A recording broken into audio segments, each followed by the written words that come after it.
अमावस्या के दिन ब्रह्मा जी के मुख से प्रकट हुआ है।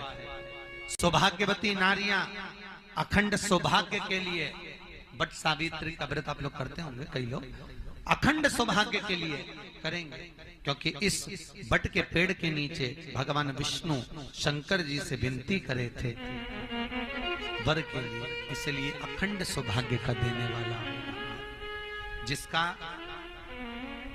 प्रॉपर्टी का झगड़ा चल रहा हो, अदालत में कोई केस चल रहा हो, किसी भी चीज का केस, अदालत में अगर किसी भी चीज की अगर केस चल रहा है तो बड़ के पत्ते के ऊपर बालू मिट्टी का शिवलिंग बना, बालू रेत का, बड़ के पेड़ के नीचे ही उसकी पूजन करें, उस पे 3 चम्मच दही चढ़ा दें, अपनी मनोकामना कर कर दही शंकर जी की पूजन कर कर उसको विसर्जन करें। वो दही जो लेकर आए, जब अदालत कार्रवाई हो और आप केस के लिए अदालत में जाएं, उसको चंदन में मिलाकर तिलक कर कर जाइए, आपका काम विजय प्राप्त होगी, काम फतेह हो जाएगा। बटकेश्वर महादेव का स्मरण करने से कार्य की सिद्धि होती है। जिस बच्चे का एग्जाम में पास नहीं हो रहा हो, अच्छे नंबर नहीं आ रहे हो, वो भी इस दही का तिलक लगाकर जा सकता। बटकेश्वर ऐसे भगवान शिव विराजमान हैं। 16 श्रृंगार में नारी के हाथ की चूड़ी का कलर अलग हो सकता है, चूड़ी की डिजाइन अलग हो सकती है, चूड़ी अलग हो सकती है, चूड़ी महंगी सस्ती हो सकती है, मंगलसूत्र की कीमत ऊंची नीची हो सकती है, पांव की बिछुड़ी की कीमत ऊंची नीची हो सकती है, कान के कुंडल की कीमत ऊंची नीची हो सकती है। तुम्हारे शरीर पर जितने जितने 16 श्रृंगार हैं उसकी कीमत ऊंची नीची हो सकती है। केवल मंगलसूत्र की डिजाइन बदल सकती है, नाक की लौंग की डिजाइन बदल सकती है, कान के बुंदे की डिजाइन बदल सकती है, हाथ की चूड़ी की डिजाइन बदल सकती है, पांव की पायल की डिजाइन बदल सकती है। केवल नारी के 16 श्रृंगार में एक श्रृंगार ऐसा है जिसकी कीमत जो पहले थी वही कीमत आज तक है और उसकी डिजाइन आज तक नहीं बदली। वो मांग का सिंदूर है, एक जैसी डिजाइन है और एक जैसी कीमत है। सारे श्रृंगार की कीमत अलग, पर मांग में जो सिंदूर डाला जाता है वो एक कीमत का होता है, एक डिजाइन का होता है और एक जैसा होता है, और वो सबसे भारी होता है। सावित्री यमराज से कह रही है मेरे पति को छोड़ दो। यमराज कह रहा है सावित्री तेरा पति मर चुका है, मांग के सिंदूर को पोंछ दे। सावित्री कहती है पूरा श्रृंगार उतार दूंगी पर मांग का सिंदूर नहीं पूछने दूंगी। तब यमराज ने कहा जब तक तू मेरे मांग का अपनी मांग का सिंदूर नहीं उतारती तब तक तू मेरे पास नहीं आ सकती। भगवान यमराज से सावित्री ने कह दिया मैं भी तुझे वचन देती हूं यमराज, मेरी मांग में जब तक सिंदूर है, जैसे सीता ने लाइन, लक्ष्मण जी ने लाइन खींच दी थी और सीता पार नहीं जा सकती थी, मैं भी तुझे वचन देती हूं जब तक नारी की मांग में सिंदूर है तब तक तू उसके पति को उसके सामने लेकर नहीं जा सकता। यह भी मैं तुझे कह देती हूं। यमराज भैंसे पर सवार होकर सत्यवान को लेकर जा रहा था, सावित्री से वचन पर वचन चल रहे थे, बड़ के पेड़ के नीचे छोड़कर आए। क्या चाहिए तुझको, क्या चाहिए तुझको, क्या दूं मैं तुझको, कुछ मांग ले मुझसे। सावित्री कहती है क्या दोगे आप, मेरे पति के प्राण दे दो बस वापिस, और कुछ नहीं चाहिए। जब यमराज यमलोक में प्रवेश करने लगा, मांग के सिंदूर में से थोड़ा सा सिंदूर सावित्री ने केवल हाथ में लेकर अपनी बिंदी पर जो लगाया, सत्यवान को लेकर यमराज अंदर नहीं जा पाया। बाहर खड़े होकर कहता है मांग ले, मैं तुझे एक वचन नहीं, तू बोले तो मैं 2 वचन दे देता हूं, तू बोले तो मैं 3 वचन दे देता हूं, तू मांग क्या चाहिए। तब सावित्री ने कहा देना चाहते हो, हाँ। अब यमराज को लगा कि लालच में पड़ गई सावित्री, तब कहा पहला वचन दीजिए मेरे अंधे सास ससुर के नेत्र वापिस आ जाएं। यमराज ने कहा तथास्तु।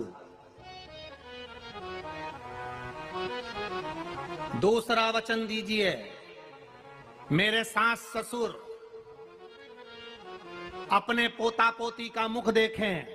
यमराज ने कह दिया तथास्तु।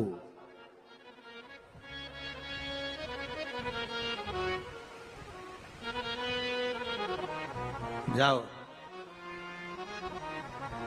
यमराज जाने लगे, फिर आग जलने लगी। कहने लगे अब मैं अंदर क्यों नहीं जा पा रहा हूं? सावित्री कहती है तुमने वर दिया है, मेरे सास ससुर पोता पोती का मुख देखें, उनके बेटे को तुम ले जाओगे तो पोता पोती कहां से होगा? छोड़कर जाओ। सावित्री है, पति को वापिस लेकर आ गए। कर्जा मुक्ति के लिए सारे वृक्षों में अगर कोई श्रेष्ठ वृक्ष माना गया है तो वो बट का वृक्ष माना गया महाराज। इसलिए प्रशासनिक कार्य के लिए, मानसिक टेंशन में, परेशानियों में बटकेश्वर महादेव का स्मरण किया जाता है।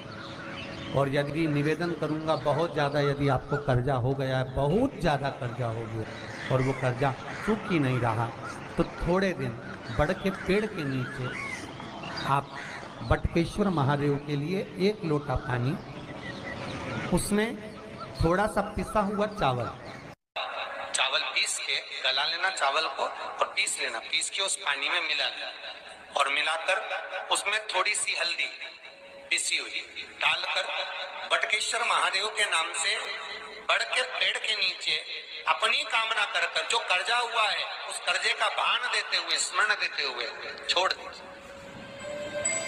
महाराज 2 या 3 सोमवार एक ही जगह पर करना। 3 सोमवार बाद वहीं से बड़ के पेड़ की थोड़ी सी जड़ उठा लाना और उस जड़ को एक कोई धागे में बांधकर या तो अपनी गले में डाल लो या अपनी जेब में पटक लो, उसको थोड़े दिन पटक कर रखना, लगभग 2 से 3 महीना पटक कर रखो। वो जड़ जैसे बड़ का पेड़ विस्तार होता है, पानी गिरे ना गिरे, जल वृष्टि हो ना हो, गर्मी पड़े ना पड़े, उसको कोई फर्क नहीं पड़ता। बड़ का वृक्ष आप रूप फैलता जाता है, उसकी जड़ें अपने आप प्रबल होती है। यहीं से भी अगर जड़ आपके पास में रखी है 1 महीना, 2 महीना, 3 महीना तक, तो ये जड़ अपने आप लक्ष्मी को पकड़कर खींच कर लाती है और कर्जे से मुक्त कर देती है। बटकेश्वर महादेव पत्नी को कभी हल्का मत समझना। सावित्री का पति शांत हो गया था, मर गया था। बड़ के पेड़ के नीचे यमराज उसको लेने के लिए आ गए और सावित्री को छोड़कर यम उसके पति के प्राण लेकर जाने लगा। सावित्री मैया अपने सात्वित्व के बल से, सावित्री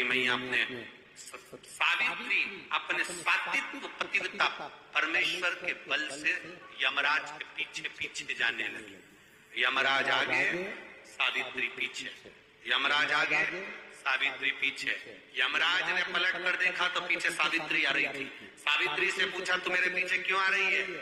मेरे पति सत्यवान को तुम लेकर जा रहे हो, मेरे पति को छोड़ो। यमराज ने कहा इसका अंतिम क्षण है, मर चुका है, जाओ नीचे उसके शरीर का अंतिम संस्कार करो, नहीं तो कोई जानवर खा जाएगा। सावित्री बोली मैं जाने वाली नहीं हूं, मेरे पति को छोड़ो। यमराज कहते हैं हम जिसको पकड़ लेते हैं उसको छोड़ते नहीं है। यमराज लेकर जाने लगे, सावित्री और पीछे चली। सामने यमलोक था, अंदर सावित्री को यमराज ने रोक दिया। रोक, अंदर क्यों प्रवेश कर रही है? मेरे पति सत्यवान को छोड़ दो। यमराज प्रसन्न होकर बोले सावित्री आज मैं प्रसन्न हो गया तुझ पर, क्योंकि तू मेरे दरवाजे तक आई है, मांग तुझे क्या चाहिए। सावित्री कहती है मुझे 2 वर दे दो, मुझे 2 वर दे दो। अब तो यमराज प्रसन्न हो गया, ये अपने पति को भूल गई, इसने अपने पति को छोड़ दिया। ये अपने पति को भूल गई, इसने अपने पति को छोड़ दिया।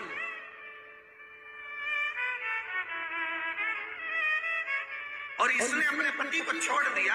अब ये कुछ मांगेगी, 2 वर मांगेगी तो मैं इसको 2 वर दे दूंगा। यमराज प्रसन्न हो गए, अपनी पति को छोड़ा इसने।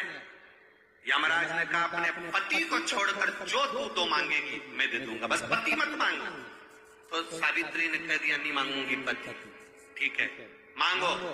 सावित्री ने कहा पहला वर दीजिए, मेरे सास ससुर की आंख में रोशनी नहीं है, उनकी आंखों से दिखता नहीं है, बस इतना सा वर दे दो, उनकी आंख की रोशनी आ जाए और वो अपनी गोद में अपने पोते को खिलाएं, बस ऐसा वर दे दीजिए।